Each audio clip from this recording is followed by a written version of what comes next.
अस्सलाम वालेकुम। आज हमारा कॉम्प्लेक्स एनालिसिस का लेक्चर नंबर 11 है। कल सिग्नल्स इशू की वजह से काफ़ी सारा मसला बना रहा है, जिसकी वजह से लेक्चर नहीं हो पाया। उन्हीं चीज़ों को आज हम दोबारा डिस्कस करते हैं। फर्स्ट ऑफ ऑल हम हार्मोनिक मोशन जो है उसको स्टडी करते हैं कि हार्मोनिक मोशन क्या होता है, सॉरी हार्मोनिक फंक्शन।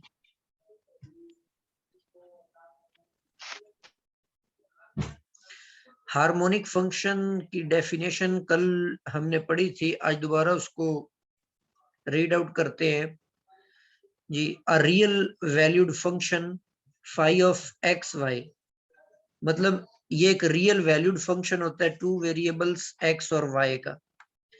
इस फंक्शन को हम हार्मोनिक फंक्शन का नाम देते हैं, या इसका दूसरा नाम पोटेंशियल फंक्शन भी होता है, अगर ये इन दो प्रॉपर्टीज को सेटिस्फाई करे।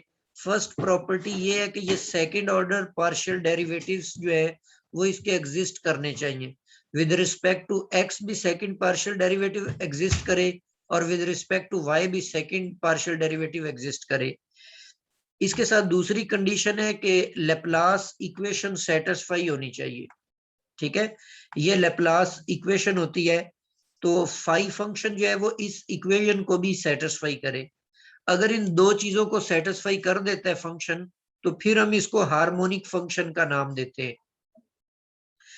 एक एग्जांपल नीचे मैंने लिखी हुई है। एक फंक्शन लेते हैं e raise to power x into cos y. ये फंक्शन को हमने प्रूफ करना है कि ये हार्मोनिक है या नहीं है, तो डिटरमाइन करना है ये। तो हम u का with respect to x derivative लेते हैं, ex का डेरिवेटिव ex आ जाएगा, y वाला फंक्शन हम एज ए कांस्टेंट ट्रीट करेंगे। इसी तरह इसका सेकंड डेरिवेटिव लेंगे तो वो भी ex का ex आ जाएगा, और सेकंड फंक्शन को हम एज ए कांस्टेंट ट्रीट करते हैं। विद रिस्पेक्ट टू y जब डेरिवेटिव लेंगे तो ex as a constant treat होगा, और cos y का डेरिवेटिव माइनस साइन y आ जाएगा। इसी तरह अगेन जब हम second derivative with respect to y लेते हैं तो साइन y का सेकंड डेरिवेटिव cos y आ जाता है। इन दोनों को सम अप करते हैं तो ये दोनों वैल्यूज जो है एक दूसरे से कैंसिल होंगी, तो आपके पास रिजल्ट 0 आ जाता है।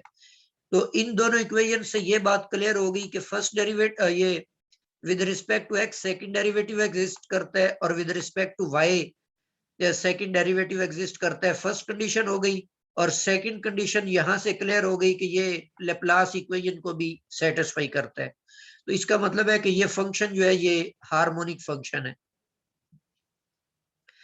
नेक्स्ट एक थ्योरम है हमारे पास, एफ ऑफ जी एक फंक्शन है जिसका रियल पार्ट u है और इसका इमेजिनरी पार्ट है v। और इस फंक्शन की खसूसियत ये है कि ये फंक्शन एनालिटिक फंक्शन है इन अ डोमेन डी। ये किसी डोमेन डी के अंदर ये फंक्शन एनालिटिक है। तो फिर इसके जो रियल पार्ट u है और इसका इमेजिनरी पार्ट v है, ये दोनों हार्मोनिक होंगे इसी डोमेन डी के अंदर। अगर कोई एनालिटिक फंक्शन आप ले लेते हैं, उस फंक्शन का जो रियल पार्ट है वो भी हार्मोनिक होगा, उस फंक्शन का जो इमेजिनरी पार्ट है वो भी हार्मोनिक होगा। मिसाल के तौर पे नीचे एक एग्जांपल मैंने लिखी हुई है, F of G is equal to G square. अब आपको याद होगा कि जब हमने एनालिटिक फंक्शन पढ़ा था तब हमने प्रूफ किया था कि जी स्क्वायर जो होता है ये एक एंटायर फंक्शन है। एंटायर फंक्शन उस फंक्शन को कहते हैं जो होल कॉम्प्लेक्स में एनालिटिक होता है। अब ये एक एनालिटिक फंक्शन है, प्रूफ करते हैं कि इसका जो रियल पार्ट है और इसका जो इमेजिनरी पार्ट है ये दोनों ही हार्मोनिक है। तो फर्स्ट ऑफ ऑल हम u को चेक करते हैं। u का सेकंड डेरिवेटिव लेंगे with respect to x, X square का फर्स्ट डेरिवेटिव 2x आ जाता है, सेकंड डेरिवेटिव 2 आ जाएगा। इसी तरह इसी u का with respect to y derivative लेंगे तो X square as a constant treat होगा, इसका डेरिवेटिव 0 हो जाता है, और वाई स्क्वायर का -2y आएगा। फिर अगेन लेंगे तो -2 आ जाएगा। दोनों को हम जब जमा करेंगे तो 2 और -2 दोनों कैंसिल होके 0 हो जाएंगे। ये प्रूफ हो गया कि जो u है वो हार्मोनिक है। v को भी हार्मोनिक प्रूफ करते हैं। With respect to X derivative लेंगे 2y बनेगा, with respect to X again लेंगे तो वो 0 आ जाएगा। ये यहाँ पे मिस्टेक है थोड़ी सी, तो ये 0 आता है सेकंड डेरिवेटिव। इसी तरह विद रिस्पेक्ट टू y जब सेकंड डेरिवेटिव लेंगे वो भी 0 आएगा, तो 0 माइनस 0 0 होता है। तो ये प्रूफ हो गया कि जो इसका इमेजिनरी पार्ट है v वो भी हार्मोनिक है। यहां पर मैंने एक नोट लिखा हुआ है, a function satisfying Laplace equation only for some set of points. यहां पर ये दोनों इक्वेशन, ये दोनों फंक्शंस जो है u और v, इन्होंने x और y की तमाम वैल्यूज के लिए लैप्लास इक्वेशन को सेटिस्फाई कर लिया है, पूरे एक्स वाई प्लेन की वैल्यू के लिए। लेकिन यहां पर हम ये कह रहे हैं कि वो किसी सेट ऑफ पॉइंट को सेटिस्फाई करे, that does not constitute a domain, is not harmonic. तो ऐसा सेट होगा जो डोमेन अगर नहीं है तो फिर वो चाहे उसको सेटिस्फाई कर भी जाए, लेकिन कुछ स्पेसिफिक पॉइंट्स के लिए करे, जो पॉइंट्स डोमेन ना बनाते हो, तो फिर वो हार्मोनिक नहीं होगा। अब यहाँ पर डोमेन से मुराद फंक्शन वाली डोमेन तो नहीं है, यहाँ पर डोमेन से मुराद ये बेसिकली टोपोलॉजी की एक टर्मिनोलॉजी है। डोमेन एक सेट को कहते हैं। आप फिल वक्त इतना याद रख लें कि डोमेन से मुराद एक ओपन सेट होता है, उसकी कुछ और भी कंडीशंस है, कनेक्टेड होना चाहिए या इस तरह की कोई और बातें भी होंगी, लेकिन अभी फिल वक्त आप इतना याद रखें ये ओपन होना चाहिए। और कॉम्प्लेक्स एनालिसिस के अंदर ओपन रीजन आपको पता है, मैंने इस तरह के बनाए थे, ओपन डिस्क कहते हैं इसको। जैसे ये एक ओपन डिस्क है जिसका रेडियस एप्सिलॉन है, तो इस तरह का जो सेट होगा उसको हम डोमेन कहेंगे।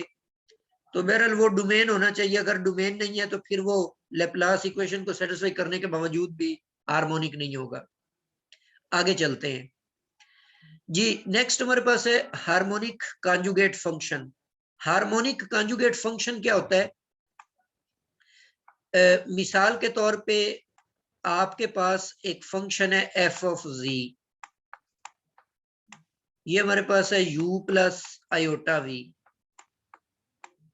इसमें u रियल पार्ट कहलाता है इस फंक्शन का, और v इमेजिनरी पार्ट कहलाता है। अच्छा, यहां पर मेरे पास दो सवाल है।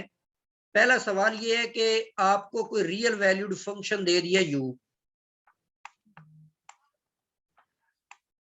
सवाल ये है कि ये जो रियल वैल्यूड फंक्शन है, क्या ये रियल वैल्यूड फंक्शन किसी एनालिटिक फंक्शन का रियल पार्ट हो सकता है? ये पहला सवाल है। दूसरा सवाल ये है कि अगर ये किसी एनालिटिक फंक्शन का रियल पार्ट है, तो फिर उस फंक्शन का इमेजिनरी पार्ट मतलब v क्या होगा? ये एक सवाल है, ये दूसरा सवाल है। ठीक है, तो इन दोनों सवालों का मैं जवाब देता हूं। मैं इसका जवाब ये देता हूं कि यस, u जो है ये किसी एनालिटिक फंक्शन का रियल पार्ट हो सकता है। मतलब यहां पर ये इस फंक्शन की जगह ले सकता है। उसके लिए शर्त क्या है कि ये u जो है ये हार्मोनिक होना चाहिए। सिर्फ ये कंडीशन है कि u हार्मोनिक होना चाहिए, फिर ये किसी ना किसी एनालिटिक का रियल पार्ट होगा। दूसरा जो सवाल है कि फिर उसका हार्मोनिक कॉन्जुगेट फंक्शन क्या होगा, तो वो यहाँ पर नीचे एक प्रोसीजर दिया हुआ है, उसके जरिए से आप v मालूम कर लेंगे। जैसे यहाँ पर भी यही सारी बातें लिखी हुई हैं कि u is a given real function which is harmonic. u पर क्या कंडीशन है? ये हार्मोनिक है। If it is possible to find an other real harmonic function v so that both functions satisfy CR equations, then v is called harmonic conjugate of u। u भी harmonic हो, v भी harmonic हो, और ये दोनों CR equation को satisfy भी करते हो, तो फिर हम v को कहेंगे कि यो u का हार्मोनिक कॉन्जुगेट फंक्शन है।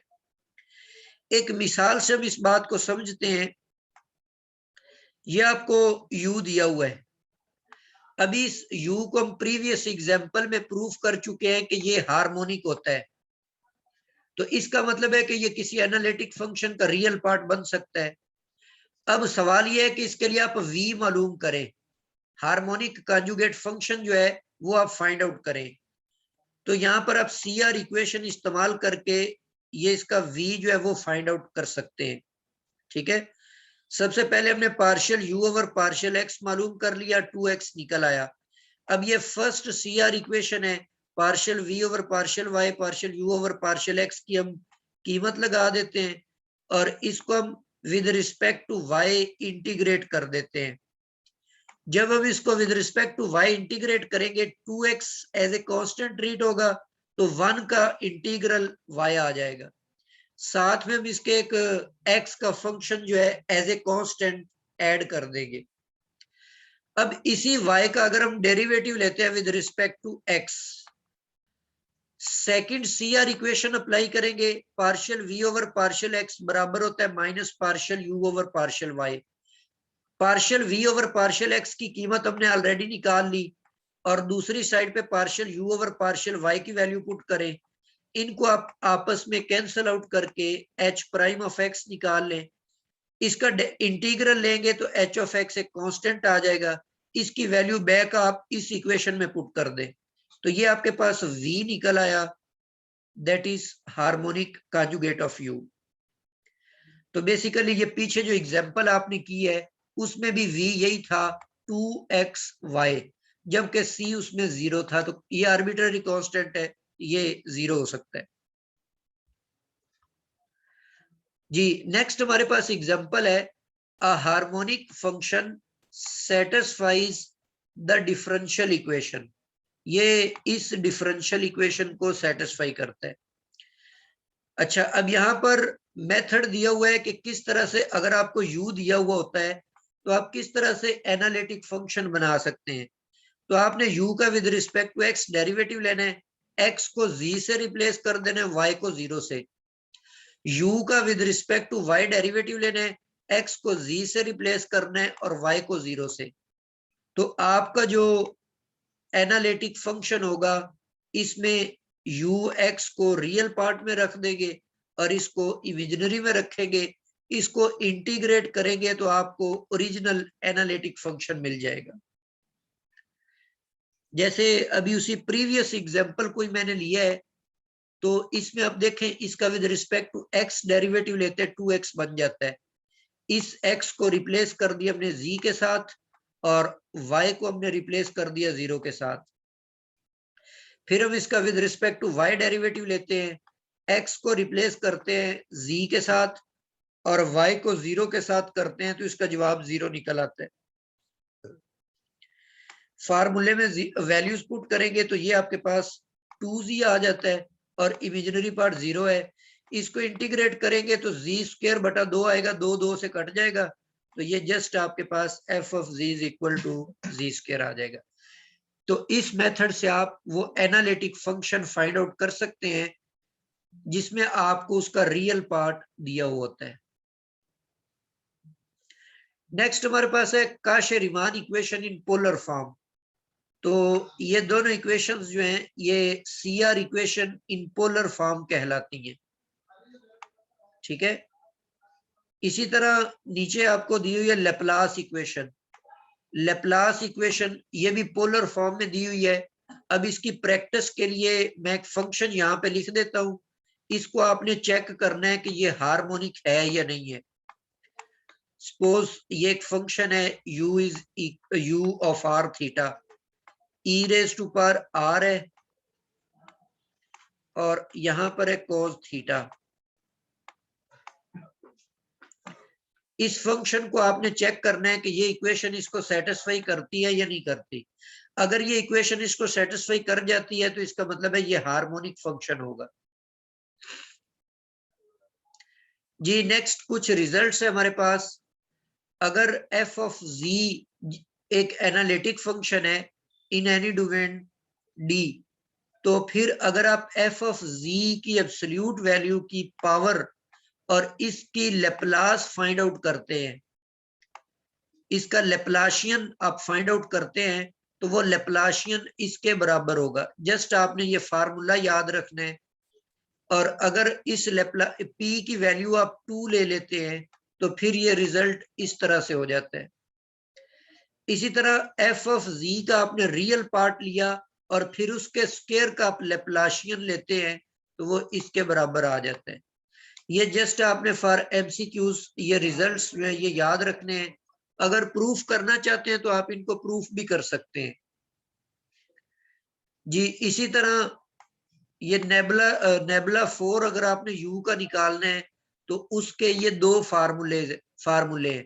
एक्स और वाई की फॉर्म में ये फार्मूला है, और इसको आप जी स्क्वायर और with respect to G conjugate भी लिख सकते हैं। तो ये जस्ट फार्मूले हैं याद रखने के लिए।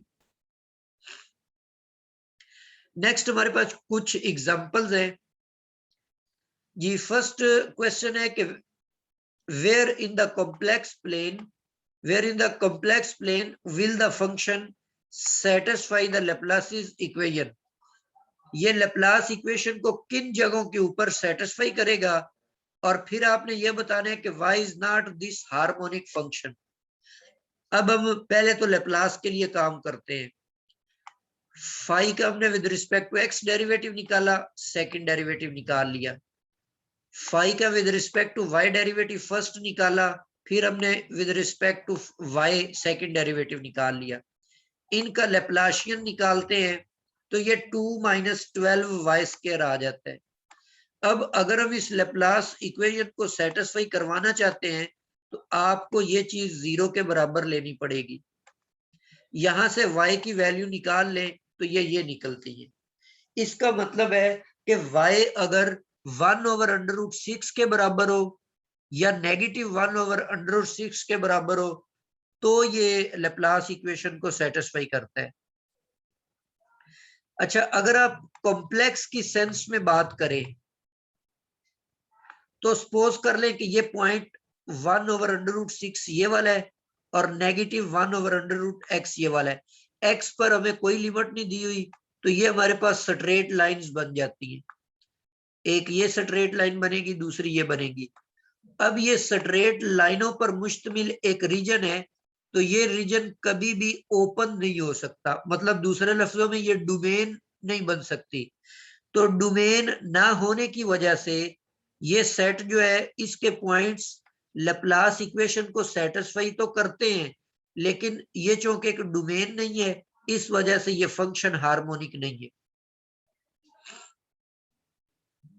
इसी तरह एक और एग्जांपल है कि उसने यही सवाल किया है कि ये जो फंक्शन है ये सेटिस्फाई करता है लैप्लास इक्वेशन को, ये मालूम करें। और उसके बाद दूसरा उसने ये पूछा है कि इज दिस हार्मोनिक फंक्शन, क्या ये हार्मोनिक है। तो इसके लिए आप देखें, पहले हम लैप्लास इक्वेशन के लिए सेकंड डेरिवेटिव x का भी निकाल लेते हैं और y के लिहाज से भी सेकंड डेरिवेटिव निकाल लेते हैं। इनका हम लैप्लाशियन फाइंड आउट करते हैं, इसको सिंप्लीफाई कर लेते हैं यहां से। अब यहां पर अगर 0 आ जाता है, ये चीज अगर 0 हो जाती है तो लैप्लास इक्वेशन सेटिस्फाई हो जाती है। और ये चीज को अगर हम 0 ले लेते हैं, y² + x² और sin x y बराबर है 0, तो ये इक्वेशन तब सेटिस्फाई होती है जब y की जगह पर 0 रखें और x की जगह 0 रखें। ठीक है, एक तो ये तरीका है। या दूसरा तरीका ये है कि ये जो साइन वाला फैक्टर है ये 0 आ जाए। अब साइन वाला फैक्टर तब 0 होगा जब ये x ज़रब y जो है ये पाई का मल्टीपल हो। मतलब x y is a multiple of integral multiple of pi. और ये जो इक्वेशन होती है ये वाली इक्वेशन है हाइपरबोला की। ठीक है, तो इसका मतलब है कि ये जो रीजन आपके पास बना, इस रीजन में या तो ओरिजिन शामिल है और या ये वाला हाइपरबोला इसमें इंक्लूड है। तो ये जो भी रीजन बन रहा है ये कोई डोमेन नहीं है, तो इस वजह से ये भी हार्मोनिक नहीं होगा। एक और एग्जांपल है कि एक फंक्शन हमें दिया हुआ है, इसमें उसने ये पूछा हुआ है कि ये जो फंक्शन है अगर ये हार्मोनिक है, अगर ये फंक्शन हार्मोनिक है तो फिर आप k और m के दरमियान बताएं कौन सी बात दुरुस्त होगी। k बराबर m है, k बराबर -m है, या के बराबर नहीं एम के, या के बराबर है प्लस माइनस एम। उसी तरीके से आपने लेप्लाशियन फाइंड आउट करना है, second derivative with respect to X निकाल लें, second derivative with respect to Y निकाल लें, लेप्लाशियन इसका मालूम करें, इसको सिंप्लीफाई कर लें। यहाँ पर आपने के और एम के दरमियान रिलेशन फाइंड आउट करना है, तो इस पोर्शन को आप ले लेते हैं। इस पोर्शन को जब हम इक्वल टू 0 रखेंगे तो यहां से माइनस एम स्क्र प्लस के स्क्र इक्वल टू 0, यहां से के बराबर आ जाएगा प्लस माइनस एम के। तो जो डी पार्ट है ये फोर्थ ऑप्शन इसकी ये ट्रू ऑप्शन है।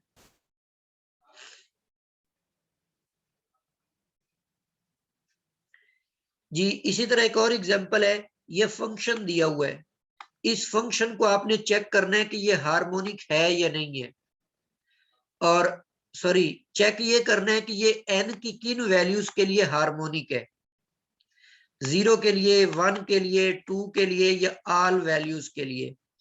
तो इसका भी उसी तरीके से सेकंड डेरिवेटिव निकाला, फिर इसका y के लिहाज से सेकंड डेरिवेटिव निकाल के लेप्लाशियन मालूम कर लिया।